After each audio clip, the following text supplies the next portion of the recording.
Bom dia, boa tarde ou até boa noite, não sei a hora que você está vendo esse vídeo. Meu nome é Matheus Ataíde e meu grupo, junto comigo, vai apresentar essa aula invertida com o tema de sequências e relações de recorrência. Eu vou introduzir a vocês as definições de sequência e suas notações e espero que vocês gostem da aula e entendam bastante. Vamos começar.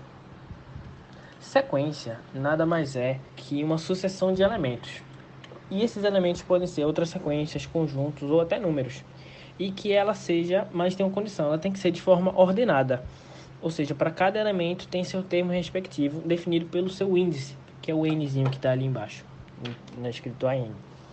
Essa é a definição de sequência. E ali embaixo eu botei alguns exemplos para vocês visualizarem melhor o que eu estou falando.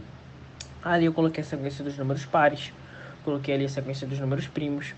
Tem sequências naturais começando com 0, que também pode começar com 1. E, diga-se de passagem, a sequência, ela pode começar com 0, mas também a 0 e também pode começar com a 1. Não é necessariamente tem que começar com a 0, isso é adaptativo. Você pode se adaptar melhor a sua sequência, mas também, tem um padrão nos matemáticos de começar com a 0, mas não é uma regra, entendeu? Ali embaixo tem os múltiplos de 6, começando com 6.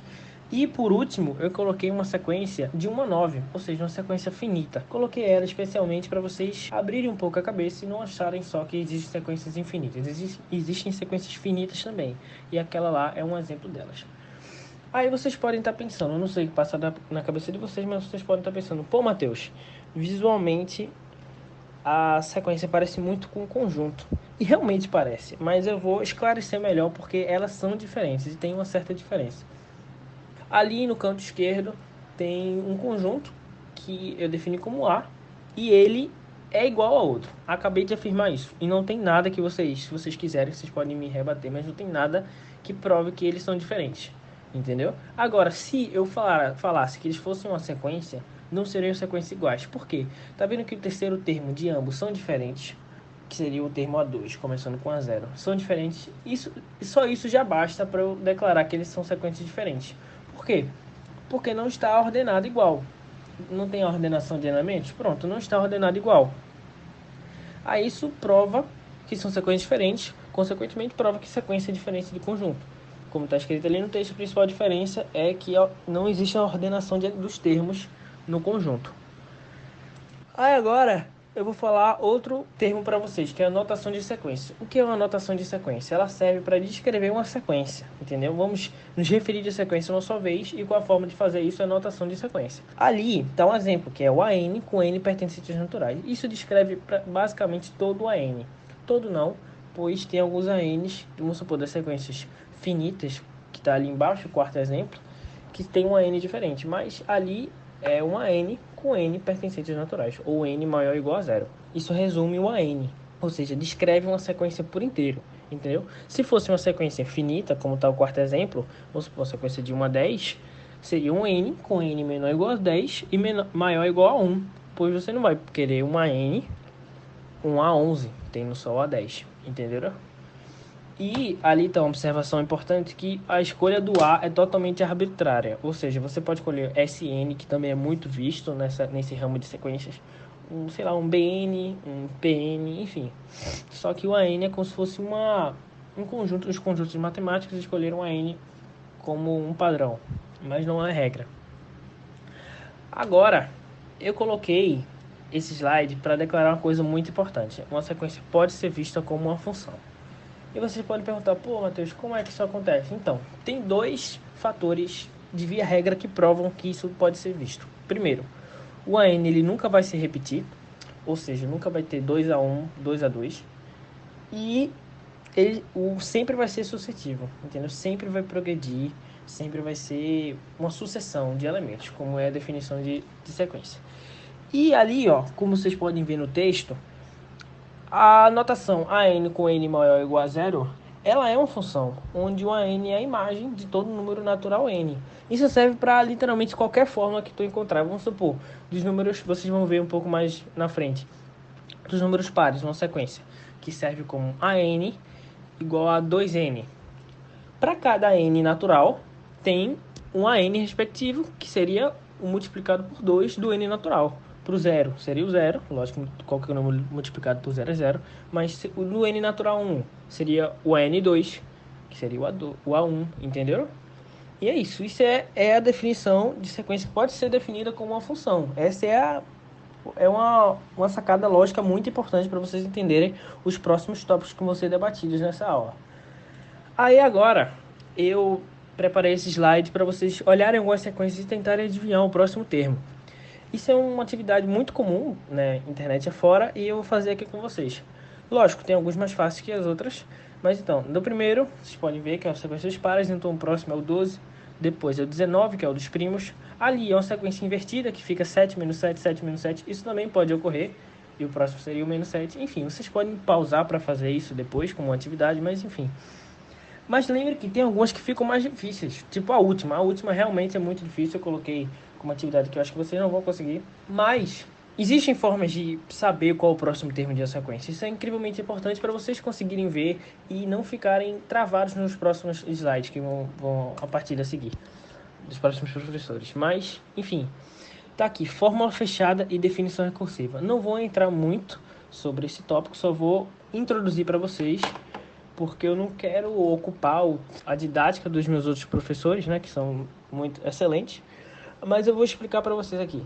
Fórmula fechada, pense como uma função em torno do próprio n, uma fórmula para o n, entenderam? Que ela é muito prática e você consegue achar o termo que você quer nessa determinada sequência com muita facilidade, pois você só colocar, vamos supor, eu quero o quinto termo da sequência dos pares, você coloca nessa fórmula aqui, que eu botei como exemplo, e você acha que o A5, que é respectivo ao N5, é 10, a resposta. Muito prático, muito fácil. E o próximo é a definição recursiva, muitas vezes chamada de definição indutiva.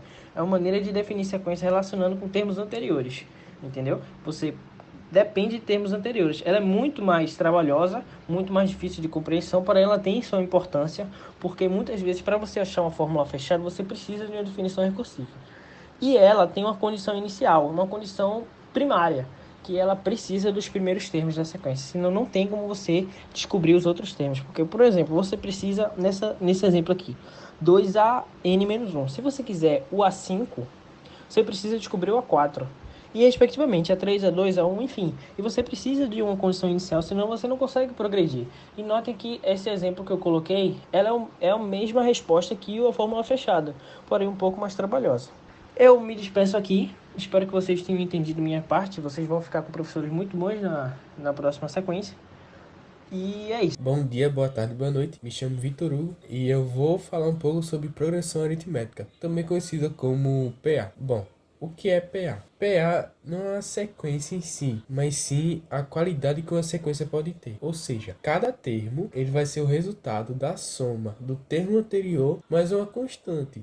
Ela também pode ser conhecida como razão ou diferença comum. Lembrando que essa propriedade ela não pode ser aplicada ao primeiro termo, porque como a gente vai somar algo do zero, do vazio, então o primeiro termo quem vai definir somos nós. Existem três tipos de PAs: a PA decrescente, a PA decrescente e a PA constante. Os três estão aqui nos exemplos. Há três propriedades da PA. Essa primeira eu posso contar uma história breve sobre um matemático chamado Gauss. A turma dele foram castigadas e eles tinham que somar de 1 até 100. Tinha que gerar soma desses números. Então ele percebeu que se pegarmos os dois valores do extremo e somá-los, nesse caso do exemplo dele ia dar 101. E se pegar os dois termos equidistantes dos extremos, também ia dar 101. Por exemplo, 1 mais 100 é igual a 101. Aí se pegarmos o segundo exemplo, o segundo termo, que no caso é 2, e o termo 99, aí seria 2 mais 99, que daria 101. Então ele percebeu isso e definiu. Essa propriedade ajuda muito no somatório finito que eu vou mostrar mais à frente. Bom, a segunda propriedade, se pegarmos três elementos consecutivos, o termo do meio será igual à média aritmética entre os outros termos. A gente pode tentar demonstrar aqui. Bom, se pegarmos um e o 3, somá-los e depois fazer a média aritmética entre eles, vai perceber que vai dar esse termo aqui, 2. O segundo termo, que no caso é 2. Se pegarmos do mesmo jeito aqui, 3 mais 5, fazer a média aritmética, a gente vai perceber que vai dar 4. Então, essa propriedade está legal. Em uma PA finita com número de termos ímpar, O termo central será igual à média aritmética entre termos equidistantes destes. Bom, como a gente pode ver aqui também, há 5 termos. 1, 2, 3, 4, 5. Se somar, como é uma PA ímpar, se somarmos todos os termos menos o do meio, nesse caso aqui vai dar 1 mais 2 igual a 3, 4 mais 5 igual a 9. Nesse caso aqui vai dar 12. E dividir por 4, que é o número de elementos, vai dar igual a 3, que é igual ao termo do meio. Bom, aqui terminou propriedades. Agora vamos ver agora as fórmulas. Bom, termo geral. Para que serve o termo geral? Para encontrar algum termo, algum elemento, um valor da PA sem precisar ver todas. Apenas é necessário o primeiro e a razão. Bom, se eu tiver uma PA com 15 elementos, eu consigo ver o 10º elemento a partir dessa fórmula. Bom, o somatório, ele basicamente vai somar todos os valores de uma PA. Então, como o exemplo de Gauss, ele somou de 1 até 100 com essa fórmula. Se desse tempo, eu conseguiria demonstrar ela é bem legalzinha, mas infelizmente como não deu, e então é isso. E agora vocês vão ficar com exemplos e questões com o Robério. Valeu! Fala, rapaziada, tudo certo? Aqui é o Robério, tá? E eu vou explicar para vocês algumas questões de PA, tá? São 3 questõezinhas bem simples. E é isso, é bem tranquilo. 3 questões bem tranquilas, vamos lá. Primeira questão, ele dá uma sequência em progressão aritmética e ele quer o tipo dessa sequência, tá? Se ela é crescente, se ela é decrescente, se ela é constante. Então, quando a gente coloca essa sequência em termos decimais, tá? A gente percebe facilmente que isso aqui é uma PA crescente, tá? Uma PA crescente com a razão de 1/2, tá? 1/2. Então, os termos vão se passando, né? E a cada passagem de termo, existe um aumento, um acréscimo aí de 0,5. Tá? Então a gente percebe isso e com isso pode definir a PA como crescente, tá? É isso, bem tranquilo. Segunda questão. Uma família tem 5 irmãos. Charles, o mais velho, tem 59 e John, o caçula, tem 3. 3 anos aí, tá, pessoal? Eu esqueci de colocar, mas são 3 anos e 59 anos. Beleza. Sabendo que a idade dos irmãos estão em progressão aritmética, descubra a idade do irmão do meio. Beleza, vamos lá. Primeiro, a gente faz uma organização do problema, tá? Então, a gente tem 5 termos. O primeiro termo a gente tem conhecimento, o último termo a gente também tem conhecimento, mas a gente quer ter conhecimento do termo do meio, né? Então, vamos lá. A gente, primeiro, acha a razão, tá? Nesse tipo de problema. Então, a gente faz uma relação entre os termos que a gente conhece, nesse caso, o A1 e o A5. Fazendo uma relação entre eles, a gente aplica na fórmula da PA, né?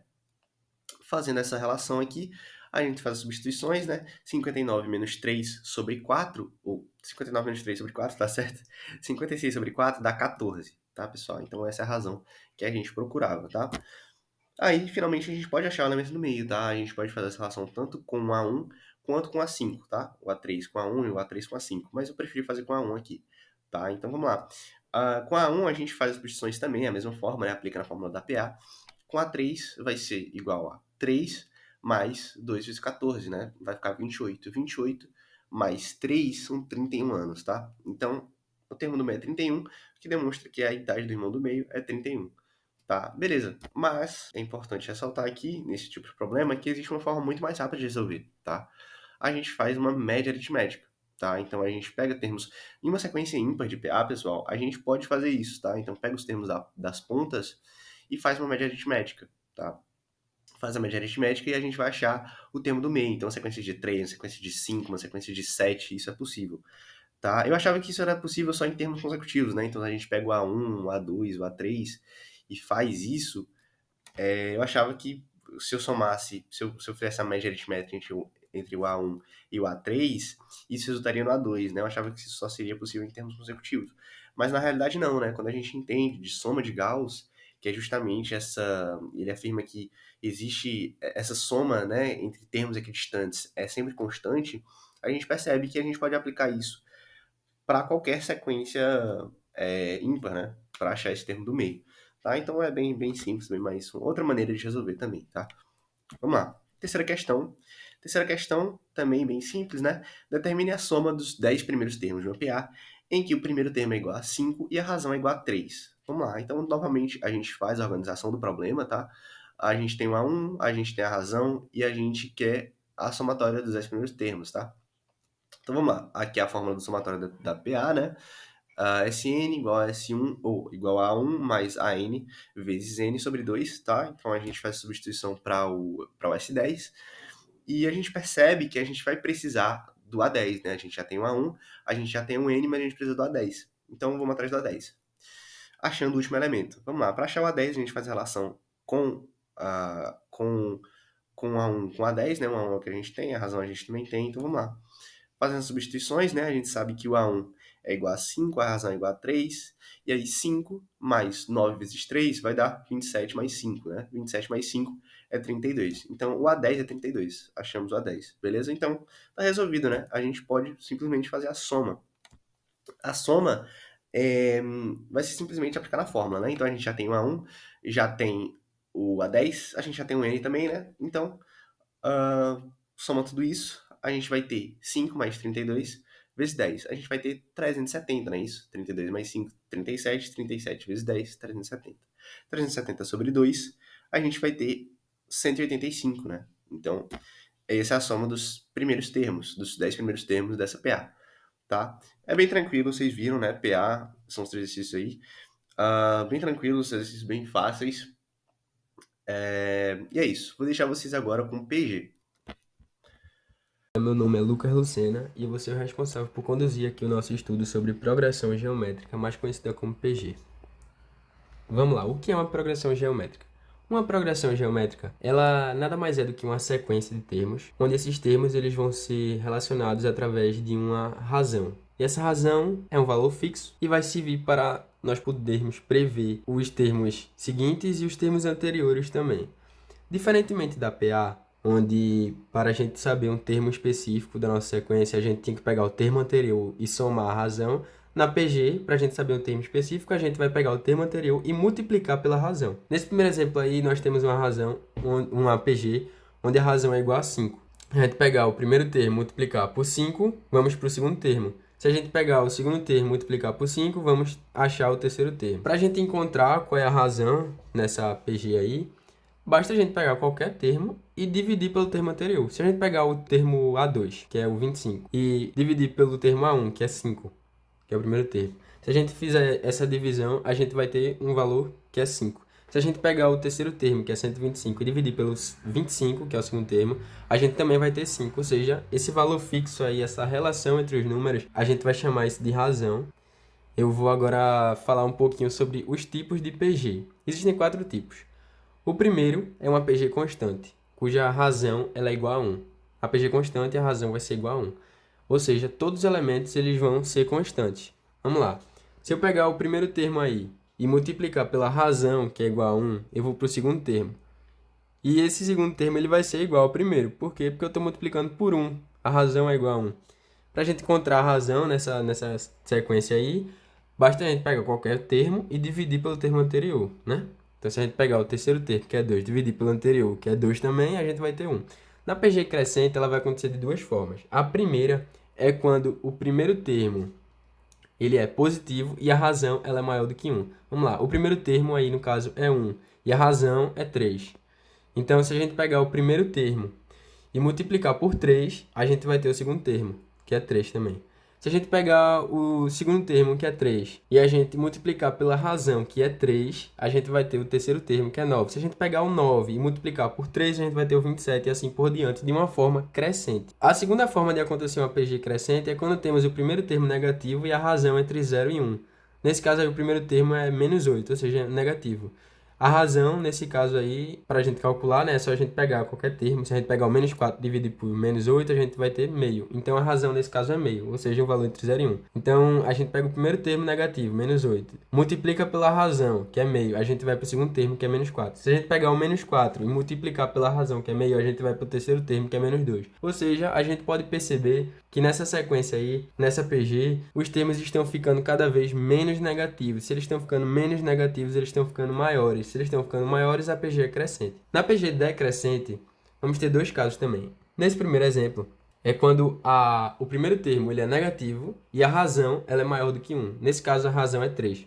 Então, o primeiro termo é menos 1. Se a gente multiplicar pela razão, que é 3, vamos ter menos 3. Se a gente pegar o segundo termo, que é menos 3, e multiplicar pela razão, que é 3, a gente vai para o menos 9. Ou seja, os valores estão ficando cada vez mais negativos. Se eles estão ficando mais negativos, eles estão ficando decrescentes. A razão a PG é decrescente.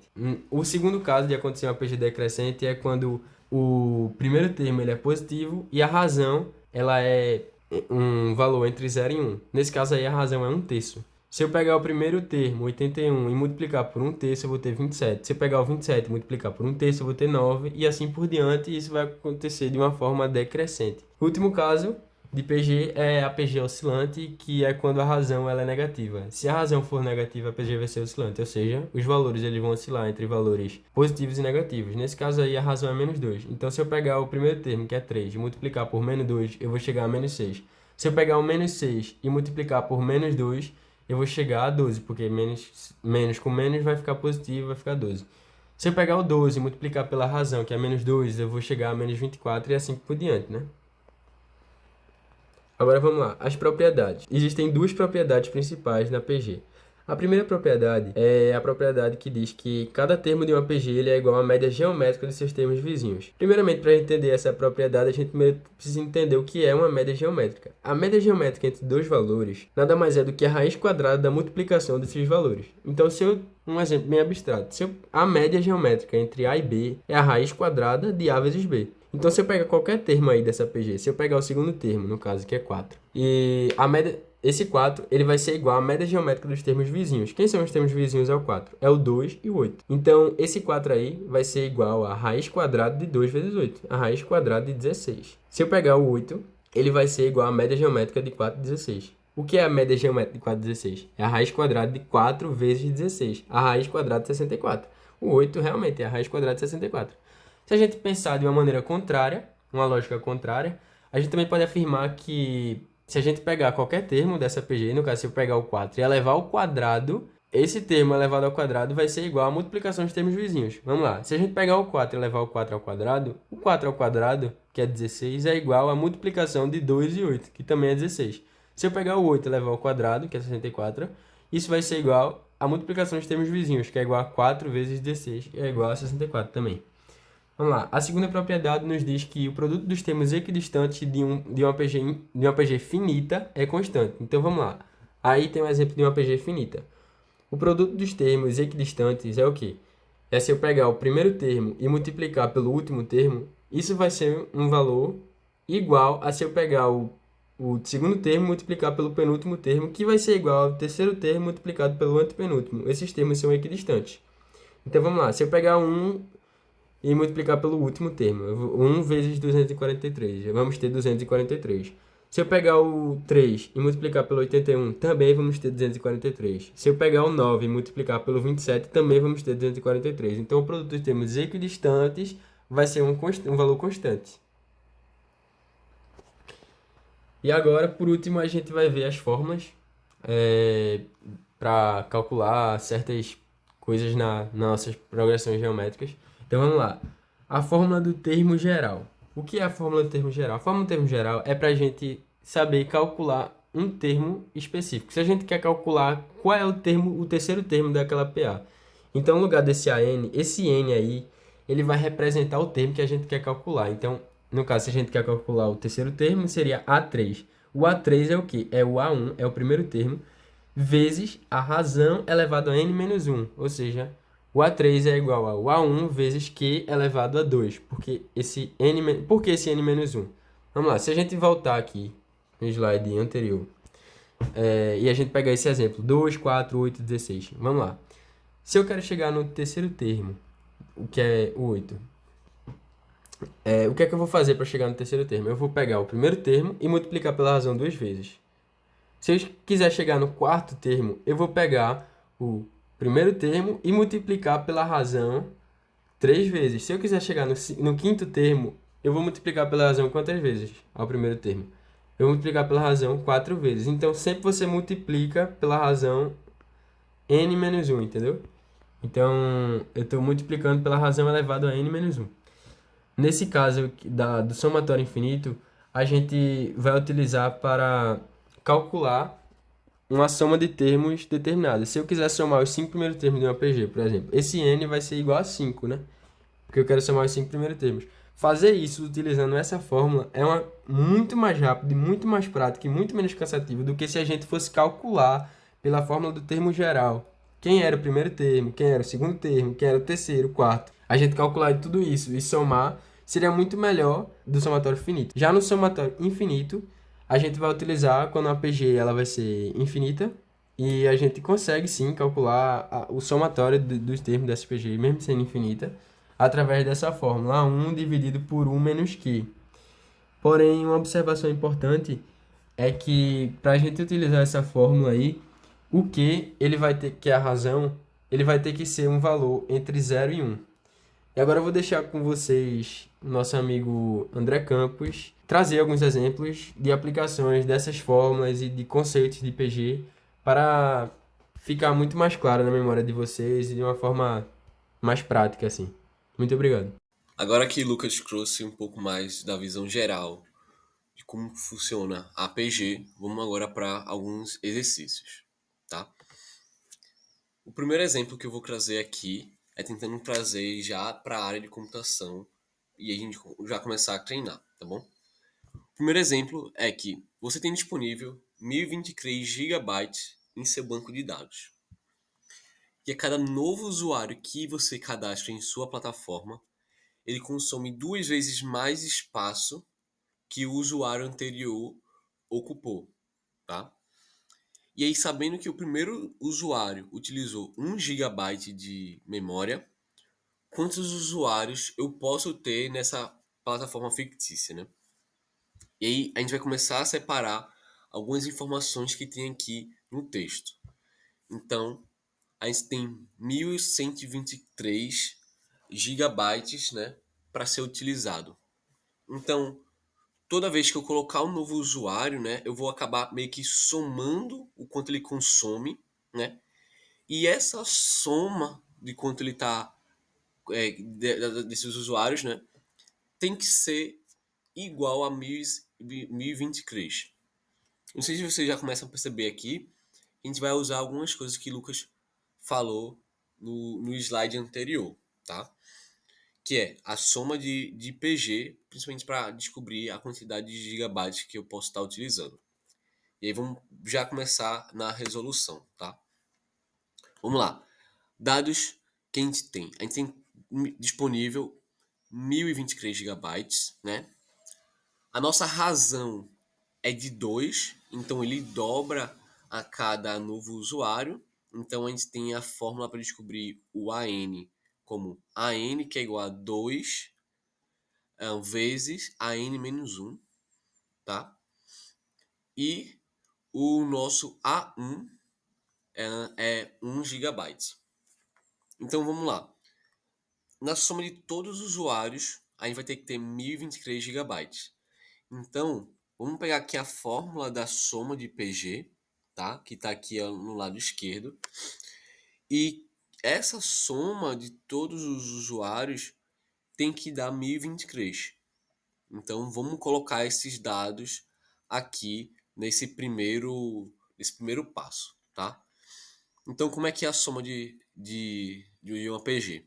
O A1, que no nosso caso é 1, multiplicado pela razão elevado ao número de quantidade de PGs que vai ter, tá? Que é esse N que a gente quer descobrir. Quantos usuários nós podemos ter, né, que tem a soma, né, de 1023 gigabytes. E aí, a razão elevada a N menos 1 dividido pela razão menos 1, que é igual, né, o valor da soma, que no nosso caso aqui é em 1023. E aí vamos para o segundo passo, né? No segundo passo, a gente simplesmente fez a subtração aqui embaixo, tá? E fez a propriedade multiplicativa aqui, que no caso seria 1, continua a mesma coisa. E aí no terceiro passo, né, nós multiplicamos, passamos esse 1 da fração da etapa 2 multiplicando, né? E aí na etapa 3 fica 2 elevado a n menos 1, que é igual a 1023. No quarto passo, nós temos 2 elevado a n, que é igual a 1024. A gente pode transformar esse 1024, né, como 2 elevado a 10. E aí, utilizando a propriedade de potência, a gente consegue descobrir que n é igual a 10. E o que isso significa? Que nós podemos ter até 10 usuários na nossa plataforma, né? Que a quantidade de gigabytes que vai ser usados vai ser 1023, ou seja, se a gente tiver 11 usuários, a gente já não consegue utilizar no nosso banco de dados, porque vai ter uma quantidade de giga maior, tá bom?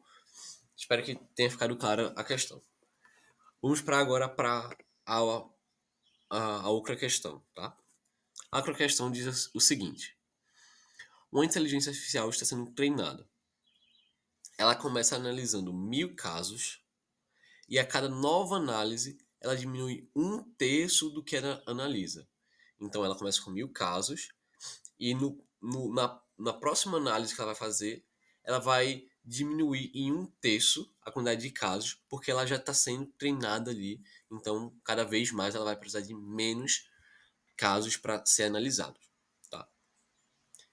E aí o que acontece?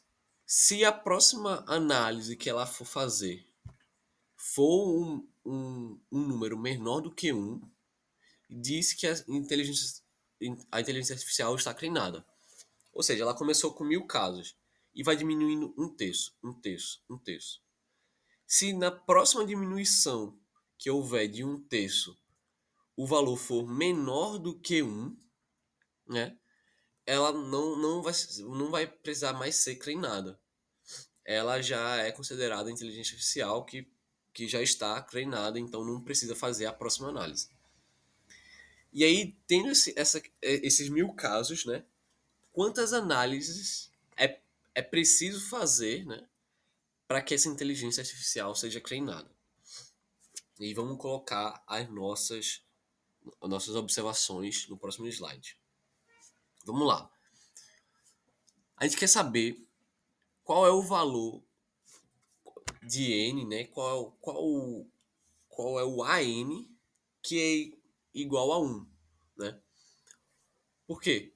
Quando for menor do que 1, a gente já não vai poder mais treinar a inteligência artificial, tá? E aí, qual a fórmula que a gente vai usar? A gente vai usar a fórmula para descobrir um AN.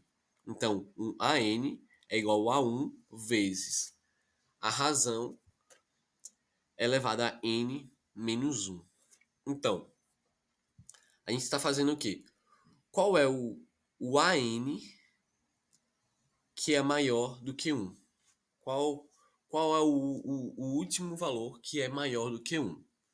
Então, vamos lá, vamos substituir. O A1 é igual a 1000, a razão é de 1/3, e aí fica n menos 1. E esse valor tem que ser maior do que 1, né? Para que a gente descubra qual é o valor que vai estar ali para a nossa inteligência artificial ser treinada. E o que a gente vai fazer agora no segundo passo? No segundo passo, a gente passa esse 1000 que está multiplicando o 1 sobre 3 elevado a n menos 1, dividindo. Então fica 1/3 elevado a n menos 1 maior do que 1000. E aí a gente vai utilizar uma propriedade chamada logaritmo para que a gente consiga melhorar a nossa utilização dos nossos valores. Então a gente vai colocar o log na base de 1/3 em ambos os lados, tá bom? Então a gente coloca o log na base de 1/3 em ambos os lados. E aí o que a gente vai ter? Então aqui em cima a gente tem o log de 1/3 no log na base de 1/3 elevado a n menos 1, maior que o log de 1/3 elevado a 1 sobre 1000. E a gente vai usar agora a propriedade número 1, que está aqui no lado esquerdo, que é o log de A na base, o log de B na base A elevado a C é igual a C vezes log de A, log de B na base A. A gente vai fazer exatamente isso. Então, log de 1/3, o log de 1/3 elevado a n menos 1 na base de 1/3, o que a gente pode fazer? A gente pode colocar esse n menos 1 passando, multiplicando, e aí multiplica log de 1/3 na base de 1/3. E a gente utiliza a propriedade número 2, que o log de A na base A é igual a 1, tá? Maior ou igual de log de 1 sobre 1000 na base de 1/3. E aí, fazendo os cálculos, a gente descobre que esse valor é de 6,28. Então, a gente vai ter n menos 1 maior que 6,28. Então, n maior que 7,28. Sendo que a gente quer saber qual é o n em que o valor, né, é menor do que 1. Então, n igual a 7, né, ele já vai ser menor do que 1. Então, a gente vai ter que pegar o número inteiro anterior, no caso seria 6, né?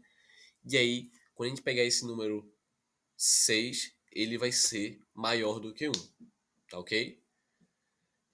Então, eu espero que tenha ficado claro as instruções para as questões de PG. Muito obrigado.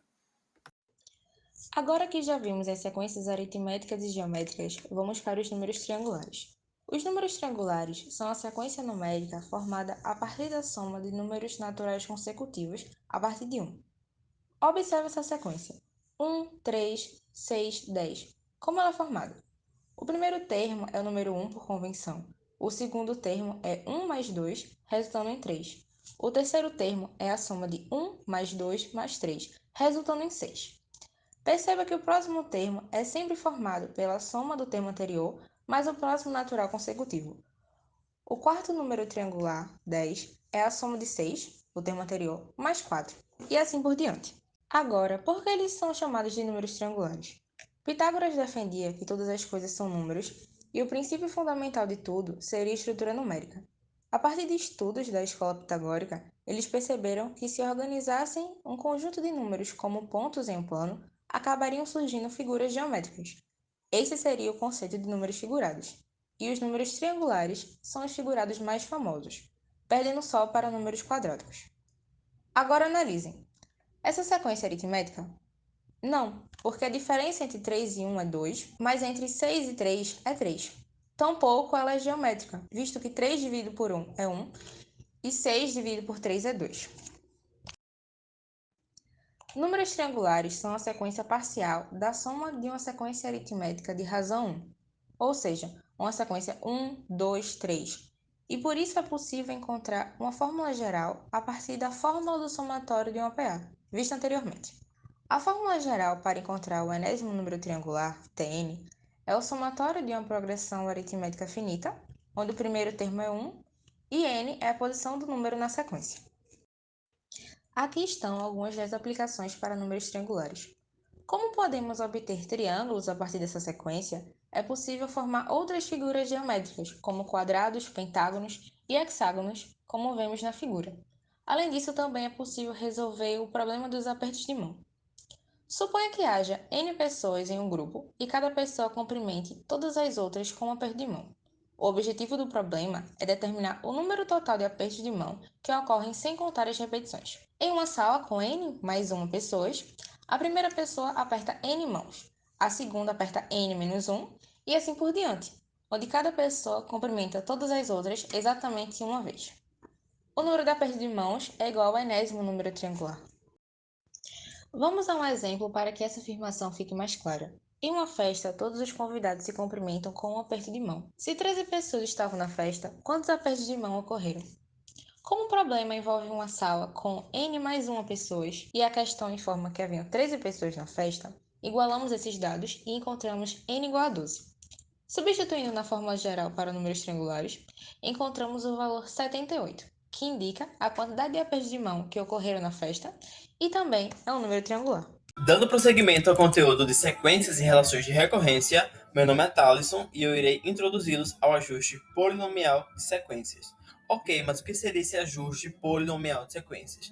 Ele nada mais vai ser do que um framework que vai servir como alternativa para solucionar alguns tipos de problemas, ou melhor, ele vai apontar estratégias e ações a partir da matemática para encontrar algum polinômio que forma alguma sequência.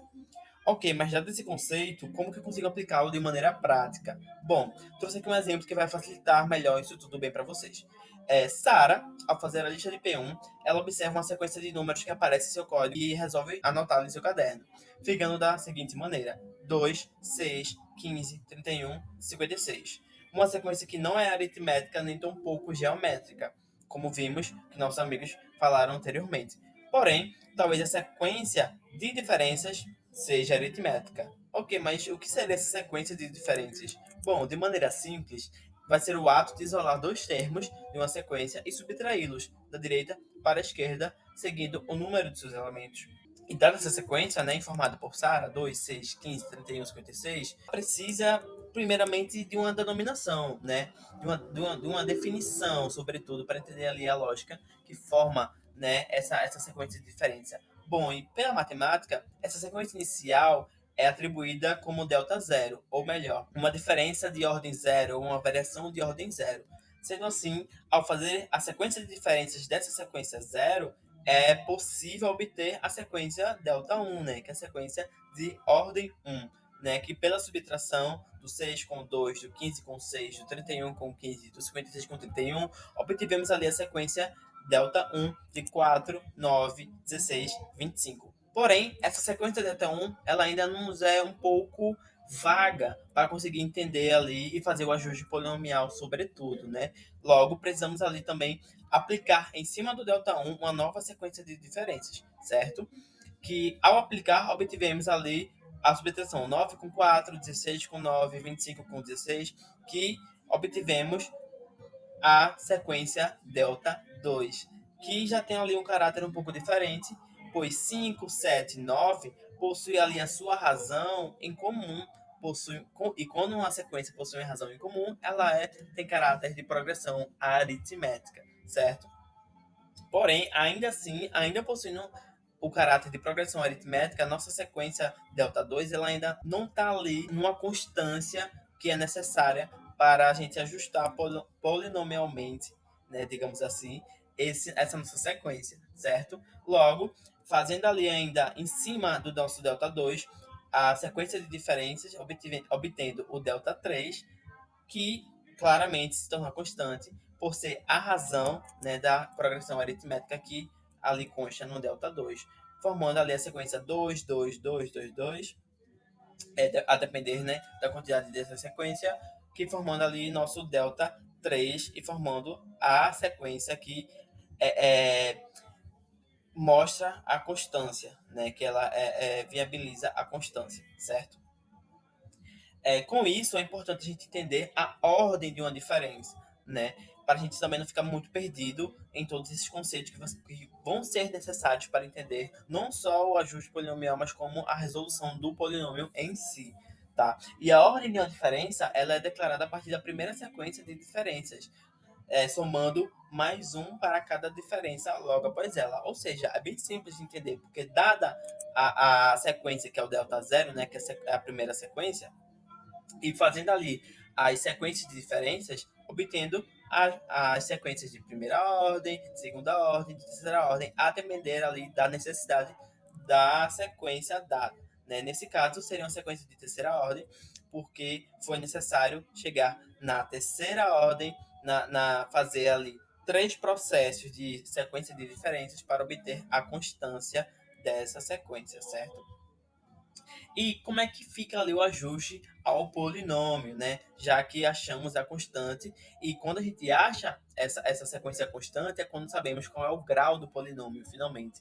Logo, quando Sara nos informou essa sequência, e ali fizemos as suas diferenças, obtemos a constância ali num delta 3, né? Que foi ali na sequência que nos informou a constância 222.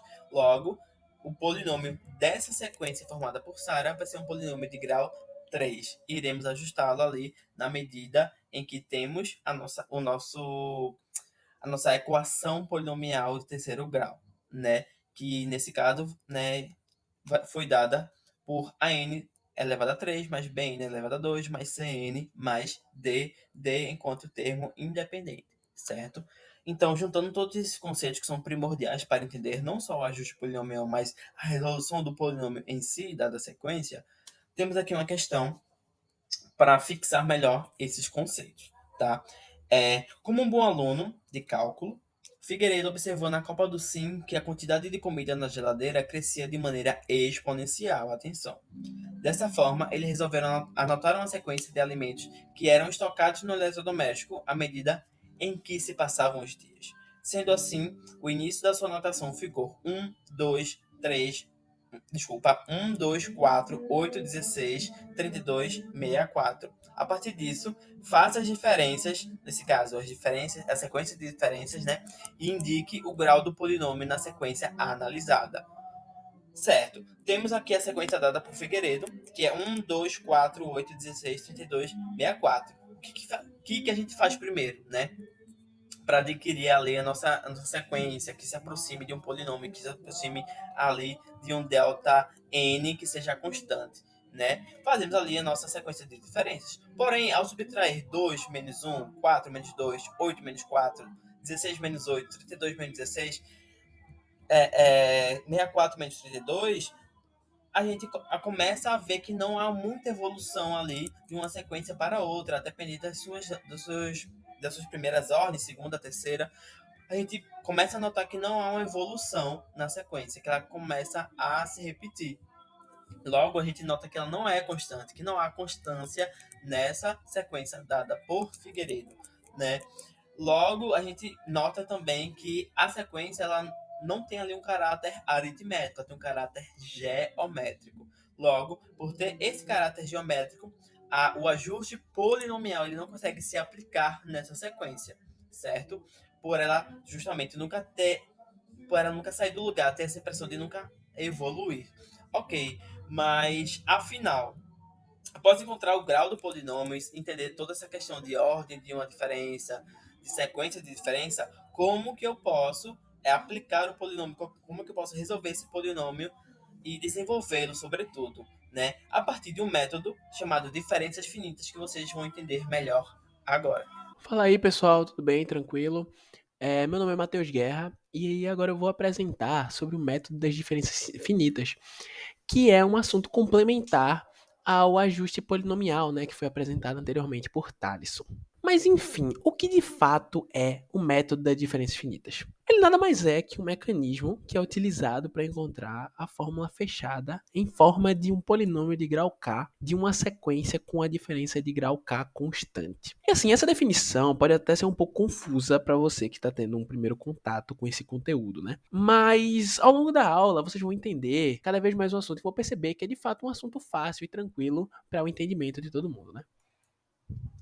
O processo para encontrar o polinômio desejado é basicamente esse. Primeiro, você precisa identificar a diferença de ordem constante do polinômio da sequência, que é basicamente o que vocês aprenderam mais cedo com Thaleson, entendeu? Aquele processo de fazer a diferença para fazer a subtração dos números da sequência até encontrar uma sequência que é de fato constante. Em seguida, vocês vão utilizar a fórmula específica da diferença de grau que foi encontrada para desenvolver o sistema de equações, né? Para vocês descobrirem o valor de A, B, C, D, né? Dependendo de acordo, né, com o grau do polinômio desejado. E, enfim, no final de tudo, você só substitui os valores e encontra o polinômio da sequência desejada. Aqui eu trouxe, primeiramente, um exemplo, que eu chamei de exemplo zero por ser um exemplo mais diferente comparado aos outros, porque ele é um pouco mais simples, ele não utiliza todo aquele passo a passo que eu citei anteriormente. Aqui o enunciado: indique a fórmula fechada para a sequência AN igual a 3, 3, 3, 3, 3. Nele, pelo fato da sequência já ser constante, então teremos um polinômio com a diferença de grau zero constante. Como a diferença de grau zero é constante, então o valor de AN já vai ser 3, já vai ser o valor 3. Caso tivéssemos uma sequência de 5, 5, 5, 5, o valor de AN também seria 5. Entendeu? Não tem muito o que questionar nessa questão. Na questão 1, temos o enunciado. Vitor Mendonça traz todos os dias o seu jantar para comer nos intervalos das aulas do Sim. Após alguns dias, ele notou que a frequência de purê no seu prato influenciou outros alunos a também o incrementarem nas suas refeições. No primeiro dia, apenas Vitor levou a marmita com purê. Já no segundo, 5 alunos levaram, no terceiro, 9, no quarto, 13 e no quinto 17 e assim sucessivamente. Desse modo, uma sequência AN 1, 5, 9, 13 e 17 foi observada. Encontre a fórmula fechada dessa sequência. Ok, né? Bem tranquila. O bem tranquilo enunciado, é bem fácil entender o que você quer com a questão. Então, vamos para aquele passo a passo que eu falei anteriormente. Primeiro, você tem que descobrir qual é a diferença de ordem constante que é encontrada nessa sequência. Então, você faz a subtração, né, da primeira sequência, 1, 5, 9, 13 e 17. 5 menos 1 deu 4, 9 menos 5 deu 4, 13 menos 9 deu 4 e 17 menos 13 também deu 4. Opa! Aqui nós vemos o número 4 se repetindo, então temos uma constante. Então sabemos que a diferença de ordem constante é encontrada em um polinômio de primeiro grau. E o polinômio de primeiro grau, vocês já devem conhecer, né? AN igual a razão n mais b. Dessa forma, com essa fórmula, nós vamos montar agora o sistema de equação para descobrir os valores de Azão e Bzão. Então vamos lá, né? Para quando n for igual a 1, a n será 1. Para quando n for igual a 2, a n será 5, né? Que será a 2 será 5. Então, substituindo os valores, montando o sistema de equação, cortamos o valor de b pelo fato de b menos b ser igual a 0, 2a menos a vai ser igual a e 5 menos 1 vai ser igual a 4. Logo, temos e descobrimos que o valor de a é igual a 4. Como já sabemos o valor de a, agora é só fazer a substituição simples dos valores e descobrimos também o valor de b. Com os valores de a e b, conseguimos solucionar a questão e chegamos à conclusão de que o polinômio da sequência desejada é a n igual a 4n menos 3. Vamos agora para a segunda questão. Bruna ficou animada com o arraial do Sim e chegou cedo para forrosar no pátio. Nessa ocasião, ela resolveu analisar a sequência de pessoas que dançavam forró a cada minuto, formando a sequência AN 2, 3, 7, 14, 24, 37. Sendo 2 pessoas no primeiro minuto, 3 no segundo, 7 no terceiro, 14 no quarto, 24 no quinto e assim sucessivamente. Encontre a fórmula fechada para essa sequência.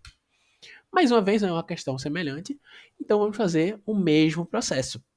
Vamos primeiro, vamos ver se na diferença de grau 0 temos uma constante, e de fato não temos. Vamos para a diferença de grau 1.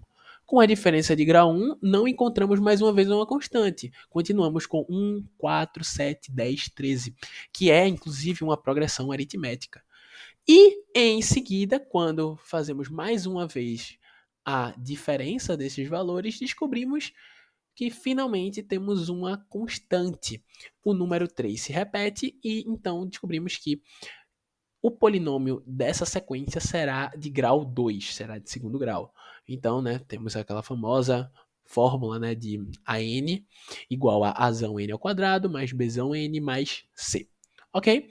Daqui vamos fazer um sistema de equações, né, semelhante ao passado, só que agora utilizando essa nova fórmula, né, a fórmula de segundo grau, que substituímos o valor para quando n for 1, a n vai ser igual a 2, para quando n for 2, a n vai ser igual a 3, para quando n for 3, a n é igual a 7. Substituímos os valores, organizamos os sistemas, e nesse sistema aqui, pelo fato de ele ser um pouco mais complicado, um pouco mais longo de ser construído, né, e solucionado, então eu já fiz as contas antecipadamente, já construí todo o sistema e já descobri que os valores de A, B e C são A igual a 3 sobre 2, B igual a menos 7 sobre 2 e C igual a 4.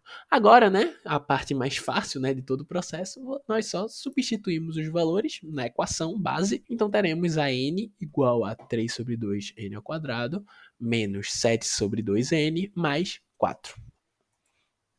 Agora a terceira e última questão. Lucas Américo, o mestre, criou uma startup focada em desenvolvimento de software para empresas de pequeno porte. No primeiro mês ainda de adaptação, ele não conseguiu atrair nenhum cliente. Já no segundo mês, as coisas melhoraram e ele recebeu 11 novos clientes. No terceiro, 46. No quarto, 117. E já no quinto, a empresa deslanchou de vez e conquistou 286 novos fregueses. E assim foi evoluindo ao longo dos meses. Analisando a sequência AN igual a 0, 11, 46, 117 e 286, encontre sua fórmula fechada. Vamos lá, o mesmo processo, bem simples, bem tranquilo, para a gente encontrar a diferença de ordem constante. Fizemos a primeira subtração e não encontramos uma constância. Para grau 1, não encontramos uma constância. Para grau 2, não encontramos mais uma vez a constância. Temos 24, 36, 48. Mas, quando realizamos mais uma vez essa diferença dos valores da sequência, encontramos, de fato, uma constante no valor 12. Logo, vamos utilizar uma equação de terceiro grau para encontrar esse polinômio. Logo, ao realizarmos, ao encaixarmos os valores no sistema de equações, n igual a 1, a n vai ser igual a 0, para n igual a 2, a n vai ser 11, para n igual a 3, a n vai ser 46, e para n igual a 4, a n será 117. Então, realizamos o sistema, juntamos os valores. Da mesma forma que a última, não vou elaborar esse problema, não vou elaborar essa questão, porque vai comer muito tempo e o tempo é de fato curto. Então, chegamos à conclusão, depois das contas, que o valor de A é 2, B é 0, C é menos 3 e D é igual a 1. Logo, ao substituir os valores encontrados, temos que o polinômio AN igual a 2n ao cubo menos 3n mais 1. E agora só um aviso, alguns tópicos que vocês têm que sempre se lembrar ao utilizarem de diferenças finitas. Primeiro, você sempre está assumindo que há um polinômio por trás. Cuidado, nem sempre há um polinômio por trás da sequência que você quer encontrar esse polinômio. Segundo, lembre-se que a diferença nem sempre precisa de uma constante. E nem sempre isso acontece. Cuidado. Principalmente com progressões geométricas, que é o tópico 2.1, que já foi citado por Thaleson, você não consegue utilizar esse método das diferenças finitas. Tome sempre cuidado com isso e utilize com moderação. Boa tarde, meu nome é Luiz e eu vou me aprofundar agora um pouco sobre a recursão, em que vocês viram um pouco no início, quando estavam falando de definição, de sequências e tudo mais, e agora eu vou entrar um pouco mais a fundo nessa temática. A recursividade, ou também pode ser chamada de recursão, ou recorrência, que a gente vai explorar melhor essa definição mais à frente, é um processo que consiste em definir um objeto, uma função, um conjunto, seja lá o que for, por meio da utilização de si mesmo em seu conceito.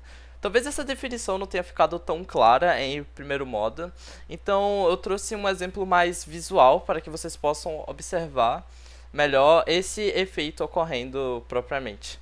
Aqui vemos um software de compartilhamento de tela, em que provavelmente muitos já viram esse ou até similar, devido ao contexto da pandemia e tudo mais. E basicamente está ocorrendo o processo recursivo nessa situação. Aqui vemos que a tela está se repetindo várias vezes, ou seja, estamos compartilhando a tela que repete a tela em tamanhos diferentes, ele vai diminuindo pouco a pouco. Por isso que é chamado de recorrência, ele está tendo uma recorrência, está acontecendo um loop desse efeito de estar compartilhando a tela. É como se tivesse um caso básico, que é um termo que a gente explorará mais pra frente, e ele é definido a partir desse caso básico os próximos, que é por meio de um passo recursivo, que também iremos explorar melhor esse termo mais na frente. Agora, pegando uns exemplos de PA, vamos explorar um pouco melhor a diferença entre a forma fechada e a forma recursiva. Quando durante estávamos vendo a temática de progressão aritmética, a gente observou muito a forma fechada, que é a forma mais tradicional e a mais prática nessa situação de ser realizados os cálculos. Sendo que existe a sua forma recursiva, que apesar de dar o mesmo resultado, que é o que vamos provar mais na frente, ela ocorre de uma maneira um pouco diferente da forma fechada. Então, para ilustrar melhor o que eu estou falando, eu vou pegar um exemplo prático de uma questão que seria uma questão de progressão aritmética. Dado uma certa progressão aritmética como A1 igual a 2 e razão igual a 2, determine o valor em A4. Resolvendo pela forma fechada, que não irei explicar tanto, já que praticaram muito antes, quando foi dado progressão aritmética. Perceba-se que basta substituir os valores de A1 e R e N, né, que no caso seria 4, já que ele quer o A4, e dará o resultado A4 igual a 8, como podemos ver no final. Já na forma recursiva, ocorre de um pouco diferente. Você lembra que eu falei de dois termos, que seriam o caso básico e o passo recursivo? Para que eu consiga o resultado da forma recursiva, é necessário que se tenha assim, um caso básico, que nessa situação seria o A1. Que ele falou que o A1 era igual a 2, ou seja, é necessário ter essa informação do A1. Porque na forma recursiva, para se chegar em valores posteriores, é necessário de um valor anterior, como é expressado na fórmula, em que a n é igual a n menos 1 mais r. E o passo recursivo está presente no momento em que para definir a n, está utilizando a n menos 1. Então, nota-se que tem essa repetição do próprio AN, sendo que de uma maneira diferente, podemos dizer assim. E perceba que há uma mera diferença entre as duas formas. O A4, para descobrir o A4 na forma fechada, você consegue meio que colocar numa fórmula e resolver diretamente. Enquanto para resolver o A4 na forma recursiva, é necessário você fazer uma série de etapas até chegar onde você quer. Então, digamos, se fosse um número muito maior, perceba que seria um processo bem mais cansativo. Então, para descobrir o A4, nesse exemplo, é necessário você descobrir o A2, o A3, para finalmente chegar a descobrir o A4. Mas digamos que fosse um exemplo de A10.000.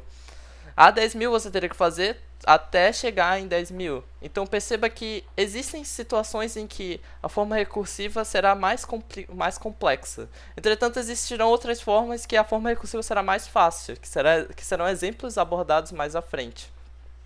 E também outro ponto a se provar é que a forma recursiva teve o mesmo resultado da forma fechada. A única diferença foi a forma como se resolveu.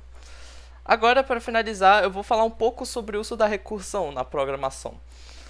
A recursão é uma ferramenta muito utilizada na programação e muito útil para definir certas, vamos dizer assim, utilização muito em funções. Funções em que utilizam de suas próprias funções para retornar um valor. Aqui, para ilustrar melhor, temos um exemplo de um código para definir um valor fatorial. Caso muitos não estejam familiarizados com essa estrutura de código, para definir uma função, estamos falando da linguagem Python nesse exemplo específico, para definir uma função é necessário que você utilize essa inicial de def e coloque o nome da função e entre os parênteses estabeleça um parâmetro, que no caso seria o número, e colocamos esse número como n. Então, observando, ao prosseguir a linha, vemos que foi estabelecido uma condicional, em que se n é igual a 1, ou se n é igual a 0, retornará 1. Esse caso dessa primeira linha serão os casos básicos, ou seja, aqueles casos básicos que eu falei, que é necessário para poder ter a recursão. Enquanto isso, tem no else, depois, ocorrendo de fato o passo recursivo, que ele falará que quando não for igual n, quando n não for igual a 1 ou n não for igual a 0, ele vai retornar n vezes fatorial de n menos 1. Ou seja, ele está chamando a própria função fatorial para definir a função fatorial. Então essa basicamente seria o passo recursivo, seria a recursão ocorrendo. Então se fôssemos calcular fatorial de 4, fatorial de 5, iríamos ter que fazer os mesmos processos semelhantes ao da progressão aritmética, sendo que numa situação diferente. É isso.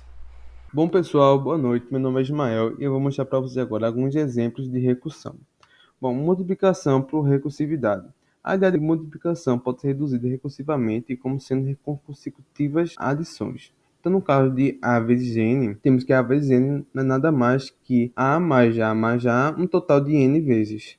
E, utilizando uma fórmula de recursividade, conseguimos chegar que A vezes N é igual a A mais A vezes N menos 1, sendo no nosso caso base N0 é igual a 0. Uma questão simples. Os alunos do SIM resolveram fazer uma viagem juntos, sabendo que cada carro comporta 4 pessoas. Quantas pessoas eu consigo levar em 5 carros? Bom, isso não é nada mais do que uma multiplicação de 4 vezes 5, sendo 4 vezes o número de pessoas que o carro comporta e 5 o número de carros. Então, utilizando a fórmula que vimos, vamos ter que 4 vezes 5 é igual a 4 mais 4 vezes 4, que pode ser definido de forma recursiva como esse 4 vezes 4, como sendo 4 mais 4 vezes 3. Substituindo na fórmula, vamos ter a seguinte fórmula, que podemos ainda reduzir ainda mais esse 4 vezes 3, colocando então 4 mais 4 vezes 2, que substituindo ficaria assim, e reduzindo ainda mais, chegaremos a 4 vezes 2 igual a 4 mais 4 vezes 1, e esse 4 vezes 1 chegaremos a 4 mais 4 vezes 0, que é o nosso caso base. Então, temos um somatório então, de 4 vezes 5 igual a 4 mais 4, mais 4 mais 4 mais 4, mais 0, que veio do 4 vezes 0, que é o nosso caso base.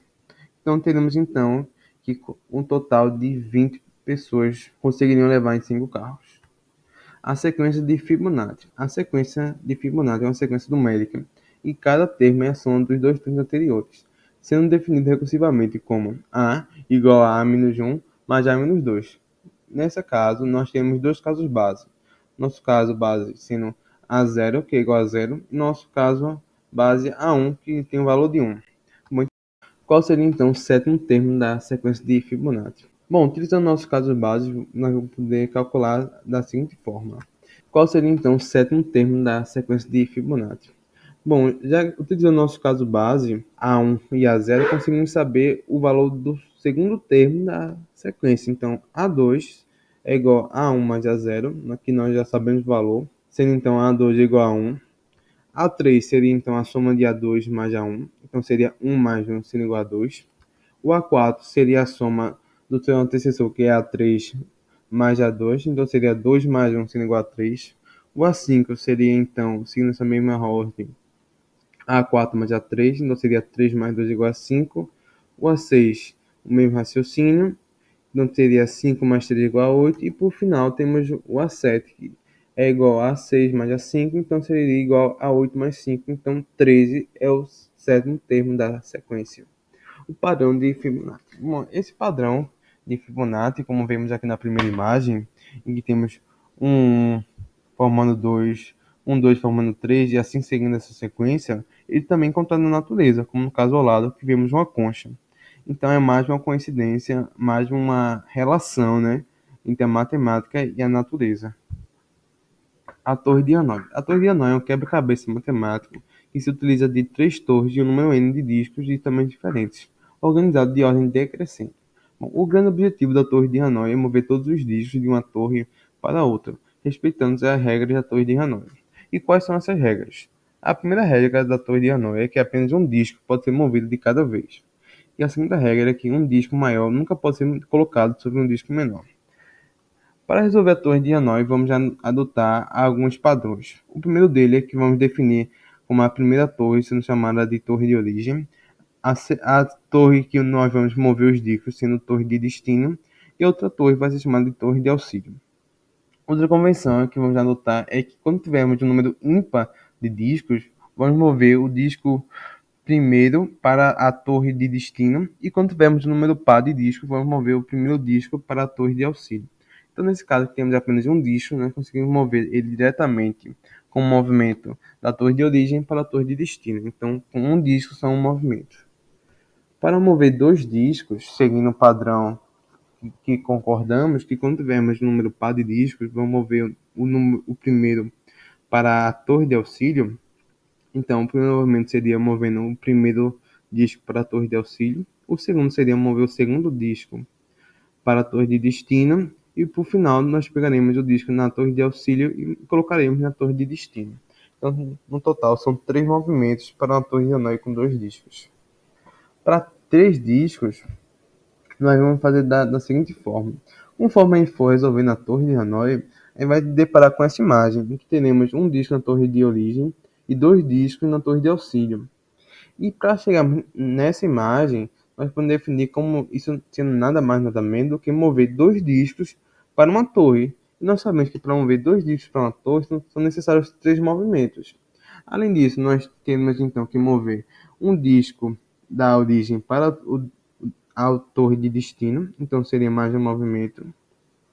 E por fim, nós moveríamos os 2 discos da torre de auxílio para a torre de destino, somando então mais 3 movimentos. Então, uma torre de Hanói com 3 discos são necessários 7 movimentos. Para 4 discos, vamos seguir esse mesmo raciocínio. E que nós chegaremos então a um disco na torre de origem e 3 discos na torre de auxílio. E para chegar a esses 3 discos na torre de auxílio, são necessários 7 movimentos, como vimos no slide anterior. Depois, mais um movimento para mover o disco da torre de origem para a torre de destino. E depois, mais 7 movimentos para mover esses 3 discos da torre de auxílio para a torre de destino. Então, no total, são 15 movimentos. E isso, assim, vai seguir um padrão, que vamos ver agora, que o quantitativo de discos e o quantitativo de movimentos segue um padrão. Como podemos ver que o caso 3, com 3 discos, nada mais que 2 vezes o caso de 2 discos mais 1. E o caso de 4 discos é 2 vezes o caso de 3 discos mais 1. Então, nós conseguimos chegar na seguinte fórmula, que 2 vezes 7 mais 1 é igual a 15. Nós conseguimos chegar a uma fórmula que nós vamos ter de forma recursiva, descobrindo assim quantidade de movimentos para a torre de Hanoi. E utilizando essa fórmula, nós podemos descobrir a quantidade de movimentos para 5 discos, que seria 2 vezes 15, que é a quantidade de movimentos para mover 4 discos, mais 1, chegando então a 35. Bom, pessoal, muito obrigado pela atenção. Espero que vocês tenham gostado da aula.